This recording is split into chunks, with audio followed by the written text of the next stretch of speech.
Memoir. You can research 2018. I was about 22. Yeah. And now you And now approaching 30. Approaching 30. But feel blessed about it. Mm-hmm. I feel like, aging like fine wine, like the both of us. But yeah, just trying to I was feeling a lot of pressure about turning 30 or wanting to accomplish certain things or feeling like it's time. But yeah, I have nothing but time. That's not true. The time is limited, but I just feel really good and comfortable in my skin, and to see that it gets richer and richer. There's nothing to be stressed about the progression of them. Really does. This gets deeper and richer. There's nothing to be. It really does. I know you to be such a visionary person, and I think you've learned from me to apply that not only to your creative work, but to your life work as well. And so, you're one of those folks. I'm like, now is gonna be like. I hope so. I mean, it's a moment where I think that the only thing I could do wrong is stop making. That's what I've been feeling right now. I've been thinking, because I've been in a lot of pressure, what's going to be my next move, what move I make. I feel nothing but possibility. Every direction I look in regards to different paths I can take. But I am feeling a little paralysis of analysis of what my next move needs to be right now, particularly this spring, this moment. Just finished the show in January. Now on to the next one. Kind of, sort of, and just trying to figure out. But feeling a pause coming, and just trying to figure out how to make a good strategic next move. But that's all to say, I think the only thing I could do wrong in this moment is just not giving myself the space to keep making and just sharing what I have to say. I think, well, cheers. Cheers, darling. Cheers. See, I love a good mimosa. I love a mimosa. So,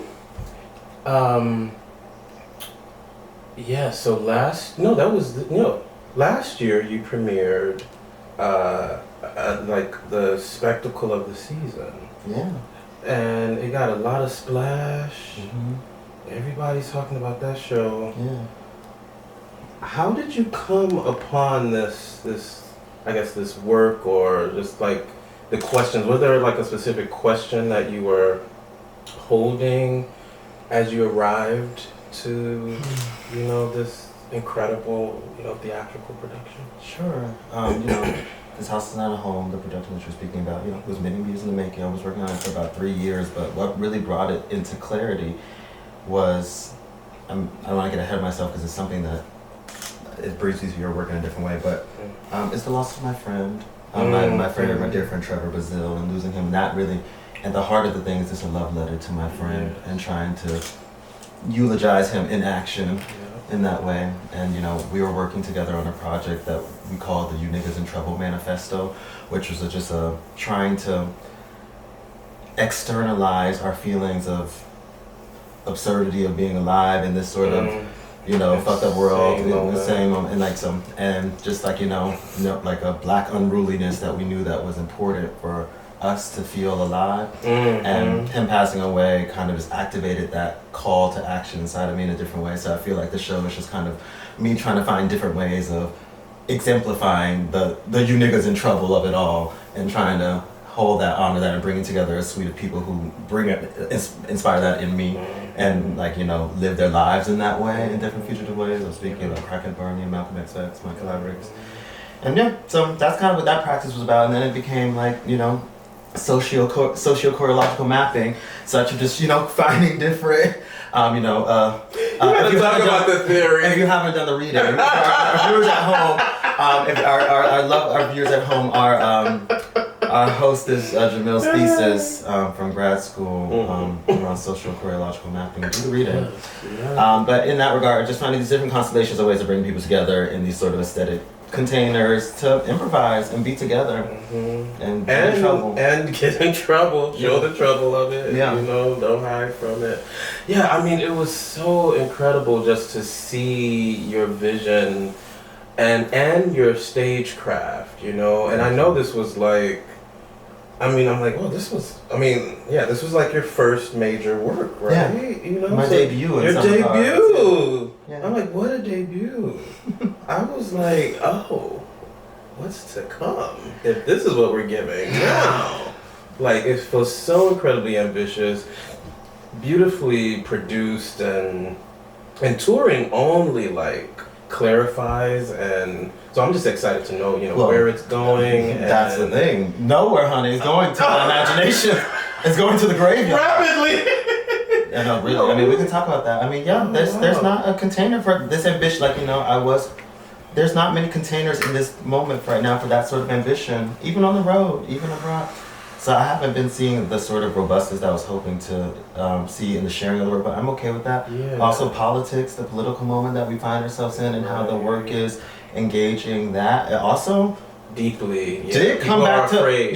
genuine? That's genuine. I wasn't sure if I thought the sparkly stagecraft of it all would be the loot. Yeah. The politics. A little bit. I mean, they can be like, oh, but yeah, they're like, we don't want these troubled niggers. Like, we really don't. Like, not we got enough of our own. Kind of, sort of. It was like, this is cute and all, and we really love that they are doing that over there. We love that for America. And for New York, New York isn't dead. Good for them. It's not $30,000 that may bring you. Let's ship all these niggas over here. It's not inspiring people to that degree. Which has. Well, let me just tell you, if you ask me for 30, boo. I mean, I know that's how much you deserve. No, I mean, I just said you gotta subsidize that thing. I mean, that's the thing that we're talking about. But 9 people. I know. I mean, that alone, 9 people. 9 people's fees and per diem. Exactly. Already quickly, I'm just so happy you thinking about these problems, these kinds of problems. I'm trying to. And I'm trying to take care of my people, too. I'm particularly going on the road, too. Exactly. What I'm asking of, particularly Malcolm and Barney, in different contexts, I want them to walk away, feeling like they made enough money of this week of their lives. I'm asking them to, since I am, trying to push some fees. Yeah. But that's all to say, but yeah, anyway, so the work has been the work was really fulfilling to do. Yeah. I feel like me saying that it's my debut is kind of misleading because, even some ways, this was my first fully realized sort of project in a way, but, for what it's worth, the 6 years of work that I've been doing since I met you 6 years ago has been, things that I consider to be final works and things that were in the public display that were valid and meaningful to me. So, the debut, but it does feel like this is a moment where maybe a new demographic of the world woke up to the work and that feeling like a debut, a gesture, but I've been here. Yeah. In some regards, exactly. Exactly. So, do you feel comfortable talking about sort of what is to come, what is on the horizon? So we have. There's other things I can talk to you about. So there is some touring engagements happening with the Workers' House Center Home later this year that we're working about, but. In the Utah, the U.S. or abroad? Oh, and abroad. Mm-hmm. But this is the thing I want to talk to you about. We don't have to get into specifics, but it is an invitation to Germany. And there is a call, there's a complicated political moment that we're inside of right now. And I've been trying to understand what my fellow that becomes a part anti-Zionist sort of peers are asking in regards to the cultural strike of Germany and, really trying to understand how our bodies and actions are being positioned inside of these things. So right now, that's the only major institutional invitation that we've received.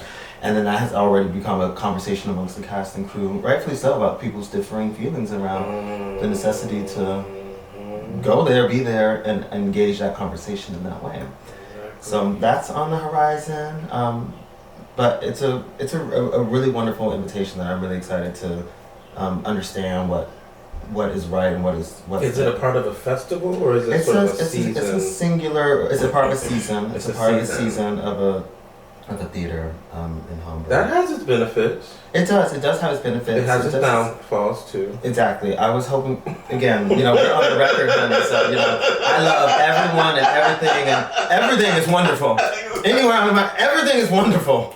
Oh, disclaimer. We love it. We love everything. We want all the gifts, all the abundance. Okay, yes, we welcome invitations, big and small, opaque and clear. Exactly. We're we can talk to you. We can clarify and talk to you. And then talk to the sister here about some other things. Exactly. So yeah, that has its pros and cons. And then the next show I'm working on is this project that I'm working on at the Shed. It's a part of their open call commissioning program this summer. And I'm calling this project Minor B. And in many ways it's instigated by it's a term that you brought into my life, but is Are we talking about ontological delay yet? no, we're talking about Audre biomythography. Or not that particular type, but the idea of a biomythography. But I've been thinking about the work being instigated by what I want to think of as the biomythography of an early jazz cornet player named Buddy Bolden. New Orleans, turn of the century, 1904. And he's a cornetist in Louisiana and making some really fugitive, amazing work. And he falls ill and starts exhibiting signs of dementia kind of at his prime. And ends up getting institutionalized and spending the rest of his life in asylum. And he is mythologized he's mythologized in a lot of Southern Black Gothic literature, or even in works like, let's say, August Wilson, as this sort of canonical, for lack of a better word, Black madman figure who's whispering in the characters of those who are in the ear of characters who are in this space in between dimensions, kind of like the mad people of the streetwalkers, And I thought I heard Buddy Bolden say he's sort of like an archetypal reference in that way. So I'm using, let's say, the biomythography of his life as a launching point into some choreography. I'm learning how to play the clarinet, which is inside of it. So really playing a horn instrument. I'm collaborating with a trumpeter named Kwame Winfield and an amazing composer across many instruments, but in this work. We really think about the cornet and brass and woodwind as like a sort of entry point into sound making, Fred mode and visible music. But yeah, so I'm thinking about an offering, a sort of audio-based offering. The staging is kind of like, still don't fully understand how bodies are existing in this world yet, but right now I'm thinking about light, space, and sound as an entry point and into kind of, sort of, and kind of having a fugitive gesture, minor B. I was thinking about a minor blackness, a lowercase blackness, don't capitalize me, a refusal, of course. So trying to find, and also I asked to be in a room with windows at the Shed or any other space, and they placed me in this black box theater. And I've been finding it very uninspiring, and a very uninspiring context.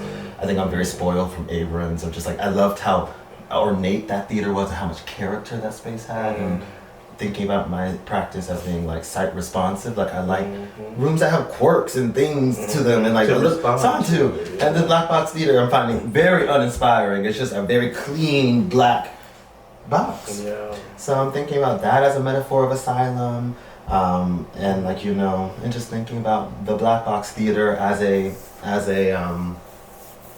I don't know, just as a metaphor, as an idea, but as a practical, theatrical thing. So that's kind of what I'm working on, but don't know what that life would be. The Sheds program it's also another festival style program. It's kind of contained in its way. I don't think there'll be a fancy press moment or it's not really a premiere in a way. It sits in this weird sort of place in between premiere and organizational, these program presented sort of things, these work in process presented sort of programs. Those are nice though, because the stakes are lower. Yes, as it were. But it is a little bit complicated because I do kind of want, as you saw, I am working towards scale in a way and wanting to build in a way that I really want to. And this emerging artist shared build, no, it's not shared build, but this emerging artist festival style thing is not the most conducive to producerial flexibility that I am seeking right now. And I feel like, if how you make something informs what you make, having that sort of ability to really be a player and a thought partner in how my work is being produced and what I need to produce the work, that is a part of the fugitive offering. If I don't have control over that, then I don't feel that just muddies the work in in a way. Yeah. Or just puts it doesn't muddy the work. I'm just trying to understand what that response is, and that's what's on my heart right now. So that's what's next. What does fugitivity mean to you in this moment? I'm curious because to be honest, I feel like I got tired of fugitivity. I got tired of running. That's interesting. I'm curious to know how are you responding to it? Right now I'm responding to it. Conceptually, I think, a desire to not be held, in a way that I don't want to be held. A desire to be understood how I want to be understood. How I used to activate this in my last body of work was through, as I said, an overt clowning, a very virtuosic overt clown sort of modality of trying to escape capture in a way. But in this next body of work, or how I've been thinking about work and how I've been trying to think about fugitivity and institutional fugitivity, has been sitting in I've been thinking a lot about formalism and minimalism, and trying to find different ways of like allowing the work to just be opaque and just about not having to explain myself in regards of like where the in regards of like the poetics that I'm drawing for and seeing on stage. Of course, being a good producerial player and being explaining myself and understanding the marketing materials and trying to be very a good player in that way, but just allowing myself to really like, I don't know. My process is I'm really allowing myself to see that all of this is artwork, not just the thing that makes it on stage, and that I can really just ask these fucking stupid questions to myself about the black box theater and like be like, I've really been asking for them to remove all the seats from the room. It's becoming this big producerial, big lift, and I really want an empty room and all these different things, and just and being okay with like asking for what I want or seeing, and really trying to pursue these sort of minimal formal things, and that being okay, and not putting my body and having to work myself to death on stage, and that being another into fugitivity for me in this chapter.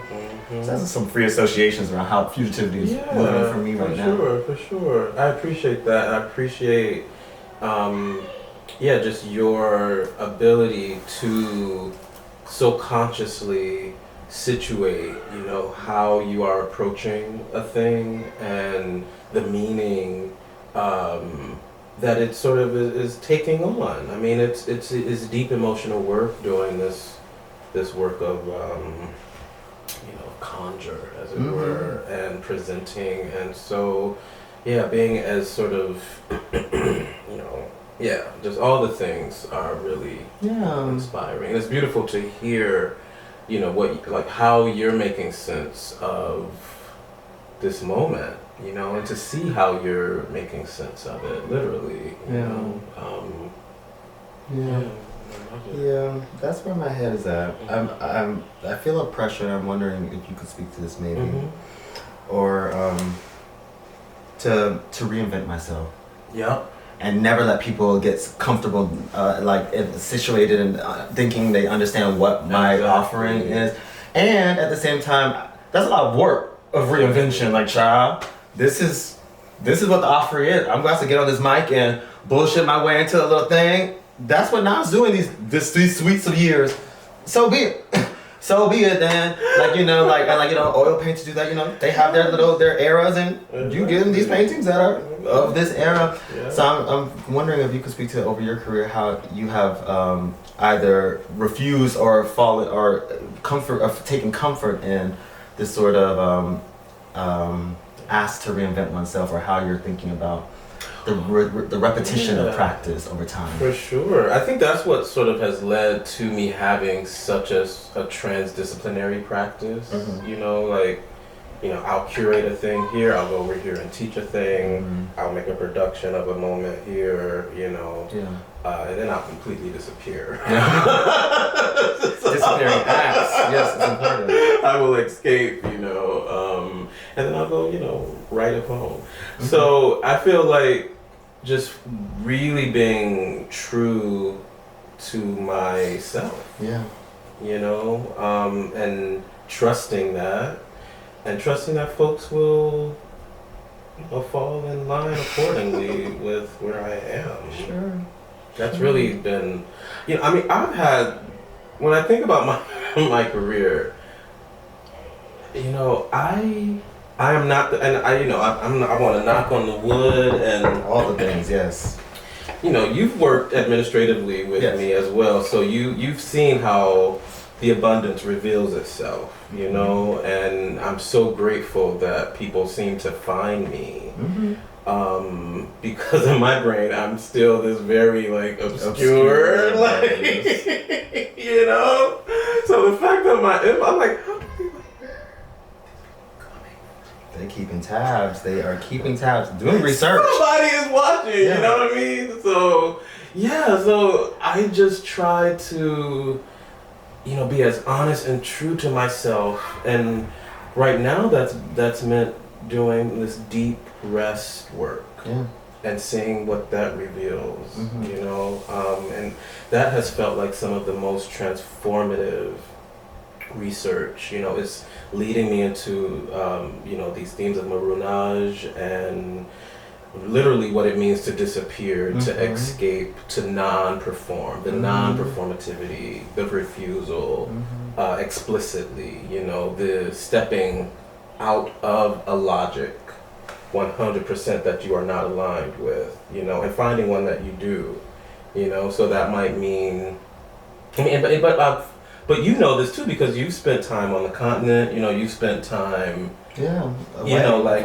exactly, yeah. exactly. So you know how to do that, and that is there for you when you need to step away from the institutionalization of this thing that seems to really cater to its middlemanness. If that makes sense. You know what I mean? That more. The middleman. The middleman, like its ability to connect you, like you're able to like perform this creativity because you don't explicitly have to worry about putting seats in that Berlin theater. You know, so you can just pop up there and disappear and be in another place, and that doesn't, you know, great for you, you know. But if there were another kind of container, if you didn't have that middleman, as it were, then there's another way that I think you would have to go about realizing your performances internationally and abroad. And I want to encourage you to do both.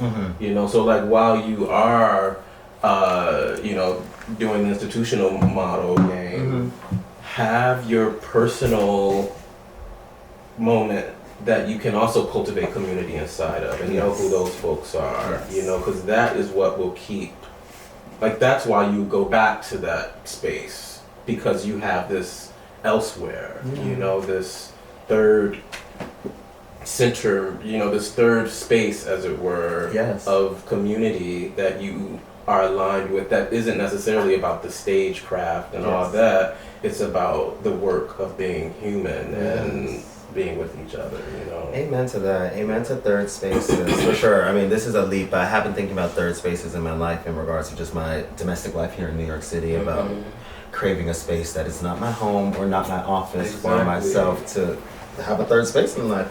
I mean, that's not what that means, but third space is more about communities not having spaces outside where they work or live, but for myself and my life. But I just invested in an art studio for myself. Beautiful.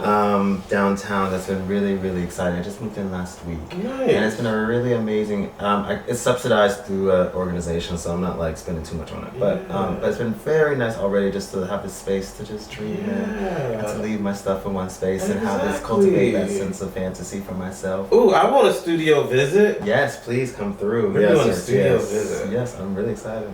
But yeah, so that's in my heart and mind right now. But yeah, I think I'm trying to understand, you know, I'm a young guy, I'm just starting like in, you know, this career path. I mean, yes, in some regards, we're just starting, but like, do I deserve to have that, what am I trying to say? I've just been thinking like, yeah, do I deserve that? Like, I know that this industry feeds off of like the young and the hungry and the energized to like keep on going, and that's how that thing works. And like I'm already feeling like I want to step away, but I'm too young to be like, I haven't gotten my salt enough to be like, I need to cultivate the time that I can step away, and this just moves how it moves, and y'all need to step. Like I know, yeah, and rightfully so, and that's kind of where I'm feeling. But I'm not sure if it's like deserved yet from my standpoint. That's what I've been thinking about a lot, because I have been getting like, particularly with this commission that I'm working on right now, the Shed. I've been very clear. This is a emerging artist opportunity, and how I want to move right now is feeling. But I'm expecting or wanting a way of moving that I get that is not in alignment with what one might think emerging artists deserve or get. Yeah. But having to humble myself to be like, yes, honey, like this is. Humble thyself. Well, in your brain, though, you know, I feel like in your brain you're like mid-career. I mean, you're always emerging in this career, like in this thing. That emerging. I'm using these terms that don't make any sense. Exactly. So like, emerging for life, because what are we emerging into? Nothing. But Absence. you are in your Saturn return. I am. So that would make sense why, you know, you're kind of finding the dilemma. I feel like I deserve this. That's good. But you know, I think you're getting all your things, all your certificates, all your flowers. Just continue to know that, you know, you do deserve it, they're yours to collect if you choose to collect them, you know, and really you get to decide. Yeah, I mean, I just want to make really rigorous work, and there's just not, I've talked about with you before, there's not many pathways to do that in this economy, and that's what I'm getting the certificates and the accolades. Sure, that's one thing, but it's still not equating to me getting fat production budget to do crazy things. And I'm like, y'all as a field, I as spoiled you a little bit. You came in at a moment when you got to see putting in the work at scale in a way that was really inspiring. And I was like, this is the bare bones of the basics of what any advanced performing artist should be working within or with. And it took me 15 years, bitch.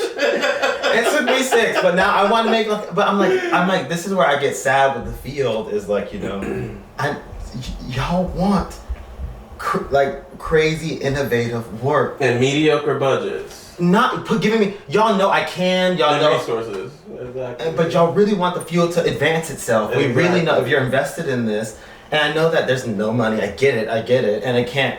We don't want to just give certain small people everything, and that sort of creates another sort of dilemma. Exactly. And yet, I want to make really ambitious, amazing things. And you will. Betting, and I will. I hope, but I'm not getting that ambitious support yet. But it's slowly but surely. I see it all. It's incrementally getting better. Start working on that. Start working on that advisory board. I know. And start working on that individual. I know, but community. something that we're talking about that we haven't talked about in this conversation, but we're talking about. But again, I am trying to cultivate a little bit of that through this organization I work for at the jaamil company. So that's been another layer of trying to understand, another layer of institutionality in top of my life, but trying to understand how to cultivate that sustainable lifestyle, dream space that can sustain my life in the building of the work and through. But I mean, we're seeking board members at Pink Jaamil Company, working on doing board development work and trying to build that. But at the same time, it is an interesting moment because I don't want to give everything to one's job. Because I mean, I could say that on the record. I feel safe that but it is an interesting moment of trying to understand myself as an artist, what I'm doing, and the institution, and understanding I was just a salaried employee at the end of the day, so trying to understand. Yeah. But anyway, so just thinking about that a little bit, but just feel very blessed all around. But want to just keep on dreaming. That's all right. That's all right. That's all right. That's all right. Well, thank you. Now, this is it. Oh well. I thought that was just Act 1, the introduction. I thought we were just peeling back a layer. Let's keep going. I want to keep going. Of course, I want a little bit of time. But time's the question. But But yeah, when was the last time you were in Morocco? I feel like you were in Morocco recently. I was there in November for my B-Day, and it was incredible. And I'll be going back. That's amazing. Often. Another space for yourself that you crafted elsewhere. That fantasy can be built. Exactly. That's amazing. Exactly. And it's a creative space. But you met Tanisha, and yeah, I adore her so much and what she's creating with Nwasi, and being a part of Black Freedom Colony, which felt like a kind of seedling of what has been created in Morocco is just. It's beautiful. It's really great to be a part of, and it's the kind of community that I didn't even think was possible. To locate, to create, to build around oneself, and just to see the vision continue to unfold, and to be invited into it. And I feel like, as I told you, I feel like there's no greater gift than giving someone space to do their work. Whatever that work is. And when you can do that for people, it's like, I think it's world changing, life changing, at least. So, but yes, I was there, and I was leading one of my rest retreats. Excuse me, which was beautiful. It felt like a new Morocco this time. I went to some parts that I'd not, visited before, and I was doing the most because I was like celebrating a honeymoon. Okay. I was leading a retreat. I was you know, what else was I doing? You know, planning, always planning, just like doing the most, just so many things. So, you know, like I remember early on, you know, like performing, like fasting during Ramadan, doing, you know, 6-hour, 7-hour day rehearsals for a production, Carmina Burana, you know, like 25. But my body could do that, you know, could go all day without eating and just like sweat, and, you know, done. Just another day of work. Just another day of work. We don't move in these ways do that anymore. That's not the vision. That's not the vibe, and that's okay. But it's been really difficult for me at this, you know, this gesture in my life to detangle my labor from my value. You know, that's been a real challenge, and I think that's why and where the rest work really comes in. Yeah, because it's almost like, oh, you're in a moment of paradigm shift, and so you have to, like, this has to be in your work, in your practice. You know what I mean? So. Yeah, I hear you. An idea of yours that I've also been thinking about lately. I've been thinking a lot about materiality and trying to understand what my relationship to objects is. And with that, I've been thinking a lot about your ideas around emergent sculpture. And one of my favorite moments of one of your last works, the title is escaping right now. Black Body Amnesia is like you have like a. It would escape you. You would oublier. Yes, I mean BBA. I mean that's the work. The work is working on me. But the Black Body forgot. Like the work was like working on me that I literally forgot. It's like the work was working, right? Okay. So, but anyway, but then you build this sculpture, this beautiful sculpture after talking for some time, and you build this sculpture with I forget what it was, a piece of fabric, a shoe, and you create a little assemblage. Yeah. I really like assemblage. That. I think we need a sculpture show from you. Right? I think that's what I'm going to try to get. Yeah. I mean, installation is installation, but I want to see just the sculpture in an empty white room. Like, giving like just a little thing, like with a little bit of space. Like, don't dress it with too much fabric around it. Like, make it just like a thing, well lit and a little field of assemblages. Okay. And I really like that, like having a sculpture moment like that. Okay. Yeah, I've been thinking about that in my own studio. I'm like, art is just the staging of objects. And then the putting a frame around it and being like, you know, a good intellectual frame. Write about it real cute. Yes, I mean, I was talking an aesthetic frame and an intellectual frame, but both frame, both framing devices. I mean, they're one and the same. Yeah. But okay, cool. Well, thank you, Jamil. Thank you. It's always a pleasure, Nile Harris. You know you are absolutely one of my favorites. Kin, family. Hey, for life. Yeah. And I can't wait to like be on an island one day. I know. You know, I feel like we would island well. We've island, and we need to continue to island. Yeah, you know. Yeah, you know, I love I love the beach. I'd stay on the beach. That's really like that's what I'm dreaming towards. Like when I don't want to be here, I'm gonna be on the beach somewhere. 100%. So yeah, let's find some time for that. Let's make it happen. All right. Cool. Thank you. Now I'm gonna. I know you've done, but it's okay. Let's get that last little swig. That last. Bam. Here we go. Leave no drop on drink. Amazing. All right. Thank you, boo. Thank you. All right. Peacing out. Out in peace. Thank you for joining us today for this Black Love session. It is with the support of viewers like you that this whole operation keeps on moving. This is a Black-owned, Black-operated, Black-designed ecology of light. And it is with your support. Follow the Patreon. Follow the Venmo. Follow the Cash App. You know where to plug in to support Black thinkers like Jamil to come together and have these critical conversations. You know you enjoyed it. And you know you want to watch our next episode. Thank you. Love and blessings. Exactly. You're so good. You gotta be ready to be an executive director.